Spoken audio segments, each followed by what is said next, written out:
I was raised here in Columbus, Ohio. I was raised on the east side off of Mount Vernon Avenue on a street called Garfield. And at that time, Black businesses in that area were booming. All the Black families went to Mount Vernon Avenue for the stores, the food, produce. We had our own movies. Mount Vernon and Long Street were booming during the time I was growing up. Keeping the recipes with Transit Arts.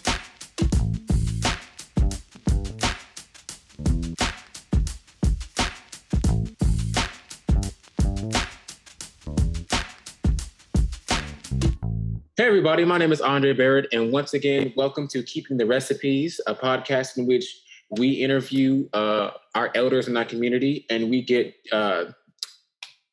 wisdom, stories, guidance, and generally creating conversations with our elders to then share to the younger generations, my generations, and the generations before me. Today, I have a really awesome guest by the name of Anita Culver. Johnae, if I can get like a spelling, like a correct spelling for that later, I'll be greatly appreciative. But I'll be calling you Miss Anita. How you doing today, Miss Anita? I'm fine, thank you. All right. Once again, thank you very much for taking time out. You and Johnae, thank you for taking the time out to meet with me today. Usually, guys, I will be in person, but I was having some technical difficulties. You know, technology does what it wants sometimes. And so I still wanted to have the conversation, respect their time. So I decided to do it on Zoom. And so with that being said, I don't have any announcements for today. The topic of the day is nothing is new under the sun. And let me introduce, she's not a guest, but she's a coworker of mine. This is actually her grandmother, Johnae. How are you doing today, Johnae? Hey, I'm doing good. Thanks for having us. And so they will be having the conversation for this interview today, and I'll be kind of stepping back. I usually do with me and Kat, but I wanted to branch out. I want to make sure, of course, it's grandmother. Of course, you want to have a conversation with your grandmother. Who doesn't, you know? So with that being said, I'm gonna throw a question out there, and then we'll kind of let the conversation go on. So, Miss Anita, where do you come from? I was raised here in Columbus, Ohio, but my mom and dad met in Tuskegee, Alabama, the Mathis and the Culvers, and both families decided to migrate to Ohio. Some came to Columbus, some went to Cleveland, Ohio, and then some went to Brooklyn, New York. But I was raised here in Columbus, Ohio. Which part of Columbus were you raised in? I was raised on the east side, off of Mount Vernon Avenue on a street called Garfield. Mm-hmm. And at that time, Black businesses in that area were booming. Mm-hmm. All the Black families went to Mount Vernon Avenue for the stores, for the food, to buy produce, to go to the movies. We had our own movies, and it was just booming. Mount Vernon and Long Street were booming during the time I was growing up. Yeah. So when you said that your family migrated from Alabama up here, was it during the Great Migration from the time in American history when a lot of African Americans after freedom of slaves and stuff, they migrated from the South to the North? It took place for about 40-ish years. Would you say your family was part? My family definitely was. I was born in 1946, and I believe our families moved here in 1947. Oh, okay, yeah. So you moved me a baby. Okay. Yes, I was. So So, Go ahead. Go ahead. okay, so growing up in Mount Vernon, I've heard like a lot through the different elders and seniors that I talk to, and just generally throughout the community, and how like that is a really like historic area for Columbus, Ohio, and Yeah. like for you to see like something that I've never really seen in my lifetime, in which an area is dominated by Black culture and owned by Black businesses. What was that experience like for you growing up in that? It was wonderful. I relished going to Mount Vernon Avenue to shop, to go down to the market to pick up chicken for dinner, to go to the laundromat, um, to go to the movies on Saturdays, which was a big thing for if you were between the ages of 11 and 15, it was a big thing to go to. The Cameo was the name of the movie theater on Mount Vernon Avenue. So it was just really awesome. We had our parents were in different lodges, and we had different parades that occurred at least twice a year, where everyone dressed up in beautiful attire. Um, it was booming during that era. It was something that I wish you young people could have experienced. I'm sorry. I'm going to just put a phone. Oh, you're fine. You're fine, Johnae. And that has to be like like I can't imagine that like being around in a space where everything is Black owned. It feels I would imagine it feel like how do I Kind of explain rich it? in a way. Yeah, very enriching. Like it's great to know like it's not just like you walking up into a store and just buying something, but seeing people who are thriving, seeing people who look just like you, who come from where you come from, but to be able to own something, to share that within your community has Yes. like, and you know, and with us, it's different because Yeah. for us, it's more online now. Like we'll have online communities in which we kind of share that culture. But it's different from when you can just walk into a store, you know, or just walk into a space and feel like I feel at home here. I feel It enriched was here. it was marvelous. My uncle had a stand in the market area on Mount Vernon Avenue, and I would go and help him sell his products. Uncle Peppo? Uncle Vepo was my uncle, and he was an entrepreneurish type of individual. He always, if he didn't have homes and apartments, he had Watkins products. Um, he had cleaning products, and You want the candy store? also he had a store that my brother and I worked in on Leonard Avenue during that time. And my brother and I worked in that store, and we sold candy. And they sold different things in my uncle's store. He sold meat, pork chops, and hamburger, and beer and wine. And so my brother and I, though, were over selling the candy. So that was really special for us. That has to be, yes. And with the candy, like the products, were they like general, like it was like Clorox and things of that nature, or was it also stuff within the community that your uncle was selling?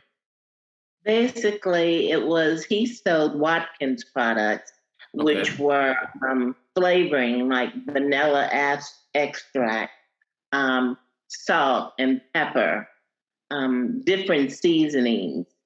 And also, he developed his own cleaning products. Yeah. And so that was one uncle. And then I had another uncle, Millard Mathis, that he was a gardener, and he would sell his products in the summertime, and he would sow the products in the winter. He would plant. That's what I mean by sow the products, and it was just wonderful. And that's how he made his living. Wow. So yeah, I remember growing up, like when my grandma was raising my siblings and I. We used to live on like, I want to say it was Far East Side, but East Side. East side near Reynoldsburg. You talking about Worcester? Yeah, Worcester. Mm-hmm. We had like this huge backyard, and every summer there was like a little garden where she would like grow little things for us, like the veggies, the beans, strawberries, and stuff like that, and everything. And at the time, you're a kid and you're just playing in dirt, you're growing stuff just because you want to. I didn't understand that like it came from a history of things. And yeah, and that's something actually, Miss Julia Lynn Walker, she's an agriculturist, that she talks about often, the history of our people, Black people, that we have with our hands in the dirt. Mm-hmm. What's the word? Nourishing the land, putting something there, harvesting it, going to the markets and stuff like that. So that's I don't have much of a green thumb. I'm trying to get into it, but I love planting and canning. It's been years since I've planted anything and canned, but when I was younger, I really enjoyed doing that. I enjoyed on a Sunday going out to my garden, picking the vegetables that I was going to have for dinner that day. Yeah, that's absolutely amazing. Because now, like it's easy, like it's almost easy, but it's like it's easy to just go to the store and like just okay, I'm a can of green beans, or just get something from the store really quick and then head out. But to really have a genuine connection between your food and what goes in your body, that like I remember my grandmother talking about that, because she's from Tennessee, and her her grandfather actually owned land, so they would grow their own food just as much. And like to hear the stories about like, oh, like I remember like the peaches being so sweeter than they are nowadays, and like having to work in the sun, and then like my grandpa would come up and cut up these big old slices of watermelon. We sit on the porch, or just juice dripping down, and our hands getting all sticky. But like hearing those kind of stories really, like I would love to have at least experienced that, at least during the summer. Because now it seems like we're so disconnected from where we come from, and especially the food that we eat. Like I wish that we can kind of bring that back, or at least make it easier. Because now if you live in the city, like you really don't have a lot of space to grow stuff, and you kind of have to get creative. But to hear between your uncles and the community, like Black people are just amazing. We are phenomenal. We will take anything and everything and turn it into something that's made out of gold. Like, and to hear that. So and to go back. So growing up in Mount Vernon, looking at it, like what were the changes growing up that you see as like you kind of grew up in the neighborhood? The changes as I grew up. Yeah. As I got older into my teens, there was a shift from Black owning businesses. Mount Vernon Avenue and Long Street changed quite a bit. It became more modernized. What do you mean when you say modern? Well, modernized is probably not the right word.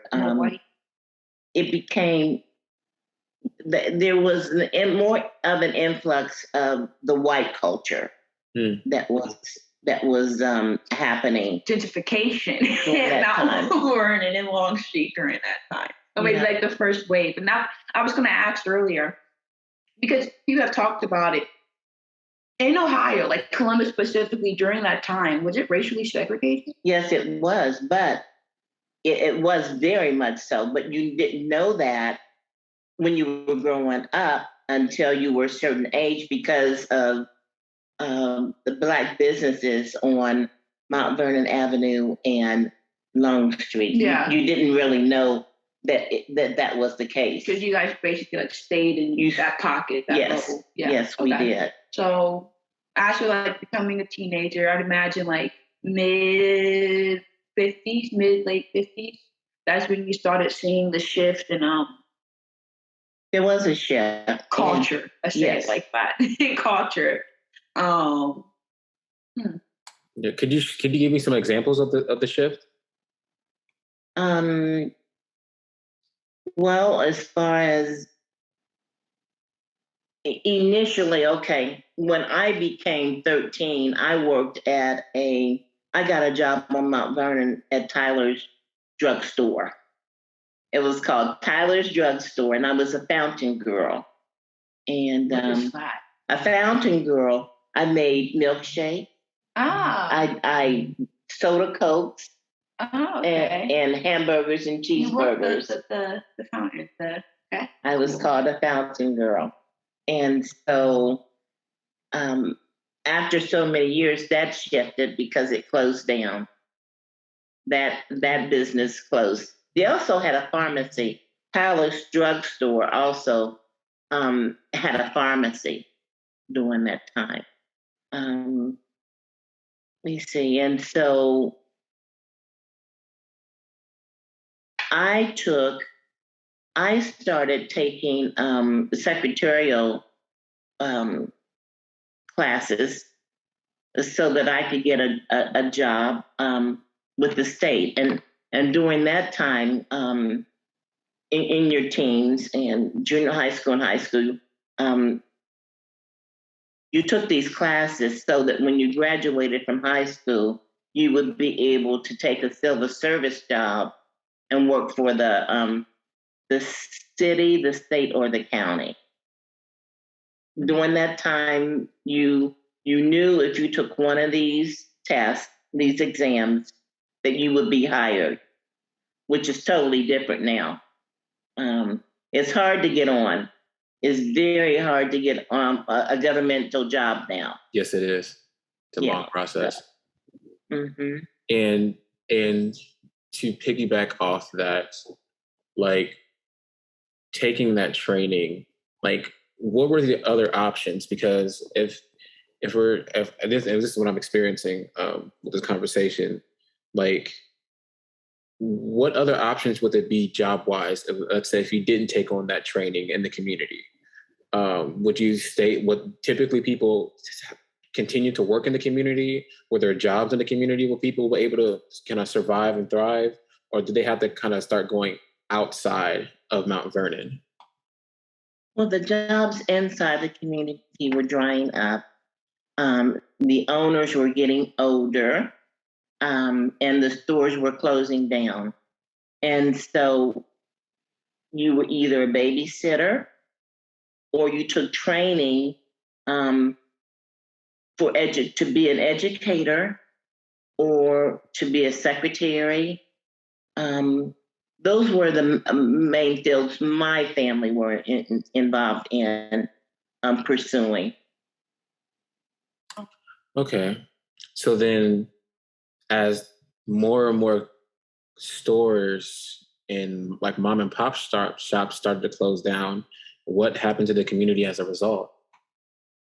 Oh, our community dried up. Wow.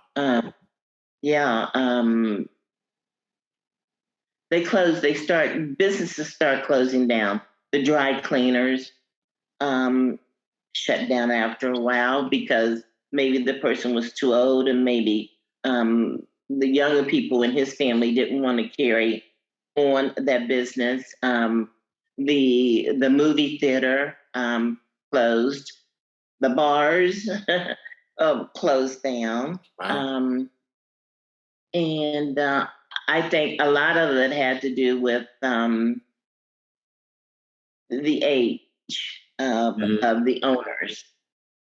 And then the influx of maybe the white culture buying some of these businesses. Yeah. So I have a question off of that. So, like I said, growing up, we grew up like on the Far East Side, close to Reynoldsburg and stuff, but we spent a lot of our time on the Near East Side, Mount Vernon, Leonard Avenue, and St. Clair. I think I've talked about it before with you guys, but we were very active and involved in Trinity Baptist Church. It's a historic church on St. Clair Avenue. It was established in 1908. Yes. Yeah, in 1908. And like, she grew up in that church, and then so it's like generations in that church and stuff. So we were very much on that side. And I would remember after choir practice on Saturdays, we would go to Mount Vernon. There was like a chicken joint over there. I forget the name of it. It's really good. Chesapeake. Yeah. The Chesapeake is very well known on Mount Vernon Avenue. Mm-hmm. Yeah. It is still there, actually. Yeah, it's still there. Yes. But how you talk about Mount Vernon in your youth and what I remember seeing when I was younger, and even now, it is vastly different. Like vastly. And so seeing that, how does that feel? I'd say personally, it's sad knowing the history and seeing what it's become. And it's kind of like, dang, in a way. Mm-hmm. But how does that feel for you as someone who was like there for the driving point, just seeing it in its state? Well, it's sad because there were individuals that did try and keep that business area going for a while. We had the Marble Gang, which was on Mount Vernon Avenue, which was a club and they had jazz. I forget what day it was, but every day you would go to the Marble Gang because you knew there would be a jazz band there and it would be totally packed and they had good food. So some of the business areas tried for a while to thrive, but for some reason could not make it. I have guesses for which, but yeah. Yeah. There's still some businesses now on Mount Vernon Avenue that are thriving. We still go to that area. I go to that area if I'm out at lunchtime and want a good soul meal. Oh yeah, they have. That's where I go. Or I go to my Chesapeake because I know I'll get good food there. Yeah. Wow. Okay. Oh man, that hearing this is because I kind of moved around growing up, and like I was honestly a very secluded kid, so like I really know nothing about Columbus, despite being here all my life, and hearing these stories, like hearing the history behind some of the communities here, like makes me wish I was a part of them growing up. My family, like they're doing their best to take care of me. So like, not, like everybody has to work with things of that nature. And I think hearing what you're saying, that really plays into what happened to Mount Vernon. And I could be wrong, but what I'm experiencing is like, as time goes on, everything modern, becomes more modern. It's like everybody has to work, at the end of the day, everybody has to survive. And with us, like generations mean a lot, like, because that's how we were able to we survive, and especially thrive, because if you don't have family, backing you up during the hardest of times, it's extremely hard to stay afloat. And I know that with us, like, that's really how, anytime we're in a terrible situation or like we're in a horrible situation, that's the one thing we know at the end of the day, we can always build off of family, off of generational, especially generational wealth. Because from what you're saying, like in those mom and pop shops, were they owned, like, were they like fathers passing on to their children and so forth? Was it like that? Yes, it was like that. absolutely. But then it got to a point where the children did not want to participate or be the owners of that business. And that's how I think a lot of those businesses, some of those businesses ended up dying because the children had no desire to carry on that business. I mean, that's something that we still see today, though. Like, and I think, again, a lot, it's more, the conversation is more complicated than the kids just simply not wanting to, you know? Yeah. Because I'm sure at the time, financial literacy and financial freedom was not things that people talked about. No, and so, like, because race is always a part of things, let's get into it. I'm more than positive, like in white communities, those conversations of generational wealth and the importance of keeping businesses and land within the family were had so that their kids, even though they wanted nothing to do with it, they were like, I know I need to do this to keep it in the family. Whereas in our community, we weren't having those conversations. Like we didn't know better. And so that's how we ended up losing the land and losing the businesses and everything. Like you still see it nowadays. But like Black families that like start a family business or something like that, and then like the next generation, they don't want to take it over because they want to do their own dream and live it out. Not judging and not saying that they can't. You can definitely do both. But it is hard to keep it in the family, I found. Yes. You know what? And I think what it is, I think we were having those conversations. It's that technology, you know, modernization comes into play with that because, you know, when I feel like when you're, I don't say stuck, but when you're in a community that the outside, like they don't accept you, like it's much easier to go, well, you know what, we'll build our own community and leave y'all alone and we do our own thing. You know, it's a lot easier.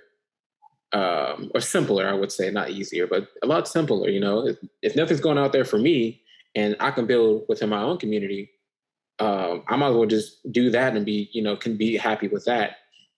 But like I said, as modernization came into play, it's like more options started to pop up, you know, and it's like now like, ooh, like maybe I don't want to work in a shop for the rest of my life, you know, not realizing like what you can achieve with that. It's like, ooh, but what if I want to be an astronaut? Or maybe I want to be a firefighter. You know, I remember like growing up, it's like you always think about these outside things you want to be or stuff you see on TV. I feel like that also had an impact in that. And as you said before, it's not a bad thing, but, you know, as, you know, it's kind of like a cascade effect. Like it takes that one little snowball down up on a mountain, and then you just flick it, and then all of a sudden it gets bigger and bigger and bigger until it's something you can't really stop. But you are definitely right, and I still believe, like even today, it's very important that we get back to those ideas of building together in generational wealth. You know, because if we don't, like all that money is now sent out to outside sources that don't care about us. Whatsoever, you know. But okay. So kind of piggybacking off of this, and this has been a really great conversation. What are some things you see within our generations, Miss Anita, that you know we think it's like, ooh, this is new, modern, and hip, or like this is the new thing, and you're like, nah, we did it like 20 years ago. We did that 10 years ago. This ain't nothing new. It's just painted differently. What are some things you see? She talks about this all the time. That's why I'm laughing. Well, no, right, I do, because there's nothing new under the sun. Nothing. That even goes back to the biblical times. You know, no, really. People talk about the prostitutes. They had them back then. They had them when I was. It's still going on now. You have your beggars, you know, which is now they call them the street people. Panhandlers. The panhandlers. The beggars back then, and the beggars when I was growing up, and and now they're panhandlers. And so nothing's new. Even the dances that are out, there's just little new twists put to them, but it's, oh, I remember that. Look how they're doing that dance now. There's nothing new under the sun. It's just a new twist and a new way of thinking. But when you go back to it, it's still a little twist and nothing new. Yeah. That in you, honestly, you're right. And for me, if I just interject something, one thing that I see that a lot, and I'm recognizing it more and more every day with different perspectives, is music. Because like younger, you know, when I listen to like, especially like sampled music, like rap music and things of that nature, when they use their samples for music, I'm listening to the music. It's like, oh, I like this song. This is new. And my grandmother's like, no, that's no. I was listening to that when I was younger. I'm like, what? This is new. And it's like, no, they just repurposed everything, you know, to make it different, which is fine. But like, as you say, nothing is new under the sun. And now, like with music, I'll be hearing songs that I listened to when I was younger. I'm like, oh yeah, I know that song.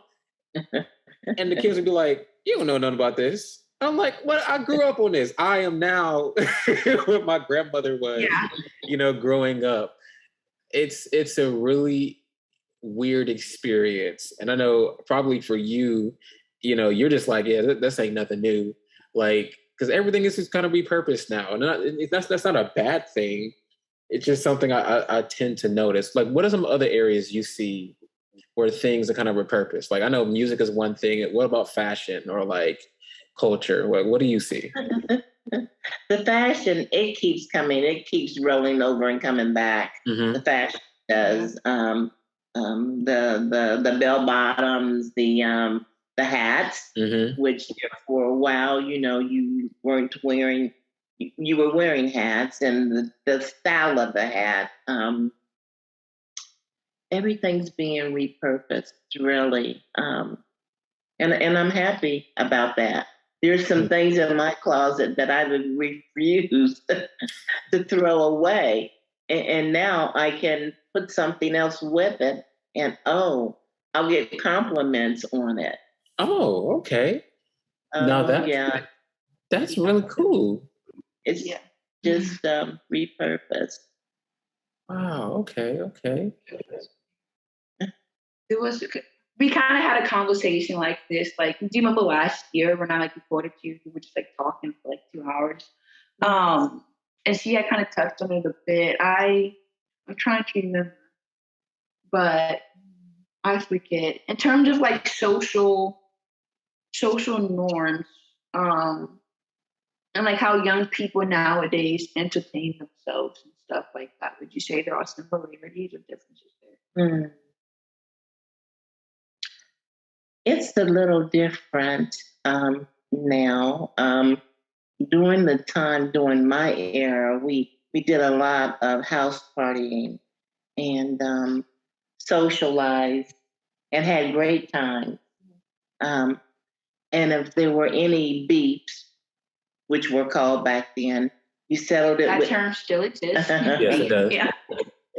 You settled it with your fist, and whoever won. But then it was over with.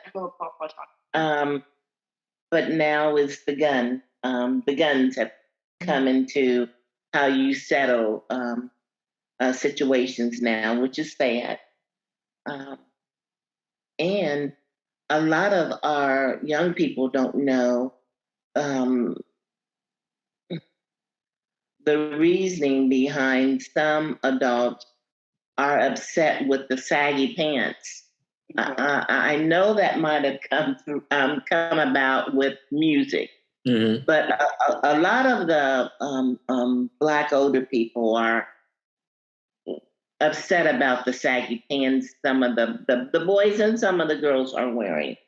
I do it. I ain't gonna lie. It's because when my grandmother and her mother were being raised, and my grandmother's mother might have been a slave, most likely she was. The owners at that time did not give our men belts, so that if they ran away, they couldn't. They couldn't because their pants would fall down. They have to keep them up. They would have to keep pulling their pants up, and then the owners would catch up with them. And so to me, that's important. Pull your pants up, put your belt on, because you can have a belt now. You can use it. Yeah. Never thought of it. So I have thought of it. Well, so my question to that, not like challenging it or anything. I know like this is like an argument that like a lot of young people make. I say like starting from like 80s onward, once like the rap as we know it came about and stuff, like it's like the same conversation with the N-word, like our generations are some who are like, yeah, we purposed it and now it's just like the thing, it's power in saying it, and some are just like, no, because the history there. Yeah, the history is very important. I don't like the N-word used at all, because it's geared towards the Black race. I don't care how it's being repurposed now, or that is the history behind that word. And so I feel that we should think more of ourselves, because that is what at that time that owner called us and felt about us. And the meaning of that were much better. And so I know it's probably a musical it's just like slang term now. or a slang term, but I think we need to think about it and think more of ourselves than to use that word. I agree. I feel like a lot more thought in terms of history and stuff could like happen on our end in terms of this generation, but also the next generation to come too. Just they're coming, whether we like it or not. Excuse me. Like the indigestion. It's all good. But I agree with that. A lot of things nowadays are done because they think the history is so far removed, and they're like, yeah, so like we can repurpose it and stuff now, but it's like it's only you're my grandmother, you said your grandmother, that's like your mom, that's like about 4 generations or so, and that's like within like the 19th century. We were all born 1900s, 1998, through that span of time, so it's not far at all. I just believe that we need to show our proudness as a race. We need to stand up for the way that we were raised and the ideas, which can be expanded, but in a thoughtful manner. And I say, go ahead, Dre. Sorry. Oh no, go ahead, Johnae. Do you think? I say that shift is starting to happen. I see it a lot in like online spaces, like Dre was saying earlier, but also like in person in life and stuff too. Like the kind of going back to, I see it through some people practicing spirituality, trying to connect with like ancestors and stuff. Some people getting more into urban gardening and stuff, trying to reconnect with the land. The whole Black Lives Matter movement and stuff like that, like trying to fight for what we were fighting for back in the 60s and then before that and all that stuff. But like, I feel like... and that goes back to nothing's new up under the sun. I was about to say, it was happening when I was young. We used to march down Mount Vernon Avenue, Long Street, down to City Hall when I was 13, 14 years old, and it's still happening. Yeah. I was going to say, in the context of the topic, nothing new under the sun, we find these little waves in history. Like it peaks something happens and it kind of goes down again. And then like maybe 20-ish years later, it's peaking again, repeating, and then just going down again. So it's always interesting for me. I love history. I like it a lot, but like I'm able to like pinpoint the repetitions in history, and it's easy to predict when things will be repeated as well. So yeah. All right.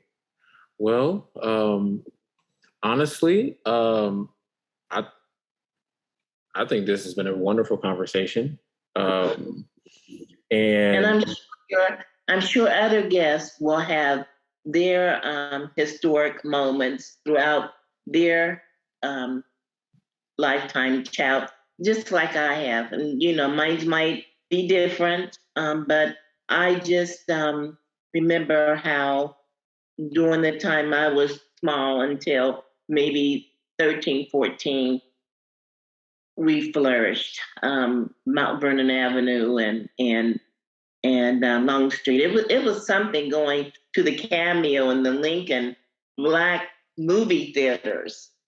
And you look forward to going to these movie theaters on the weekend. You look forward to going to the laundromats. You look forward to, on a Saturday, going down to the market.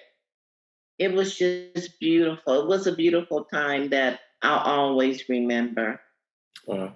I know like some of the seniors I've spoken with and like the program and stuff like that. The similar stories about the area during that time. And that's why I'm like, you should join the program. You guys could connect and stuff. We have no interest, so it's fine. But yeah. Yes. And so with the conversation we had, because I want to respect you guys' time, Miss Anita, what advice or what words of wisdom would you like to share with anyone listening to the podcast or with the younger generations that come before you or after you?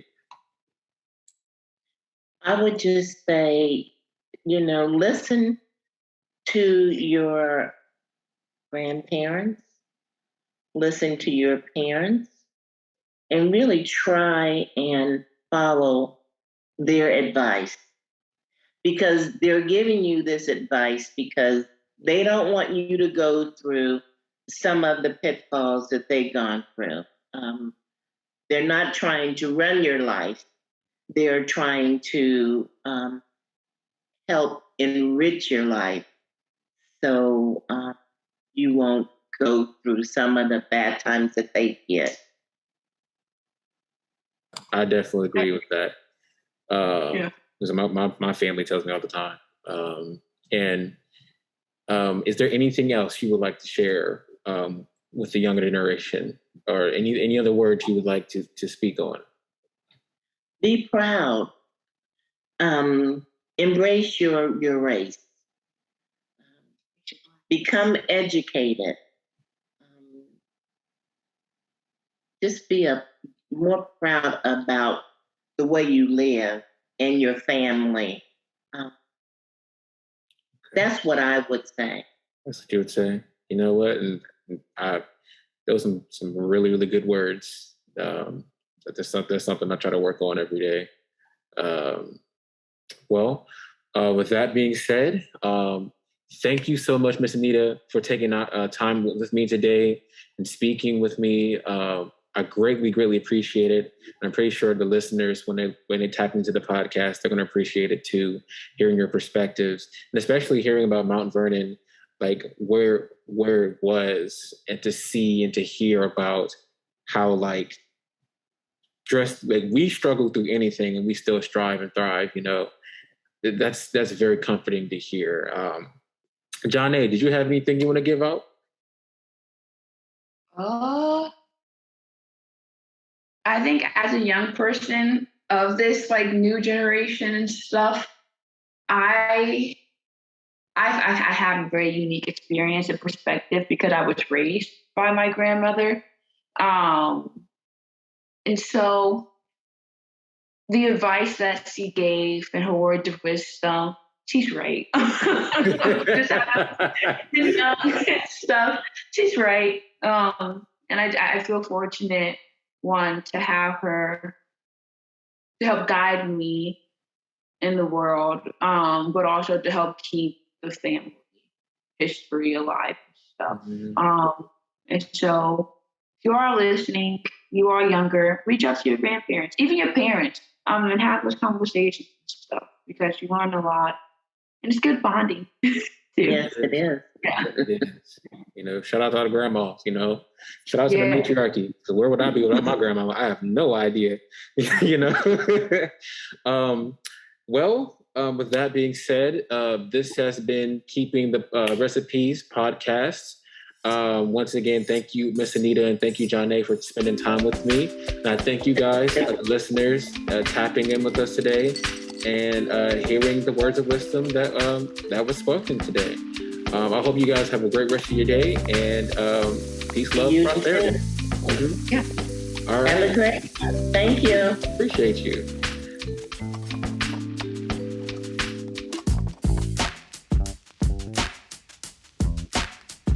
Keeping the recipes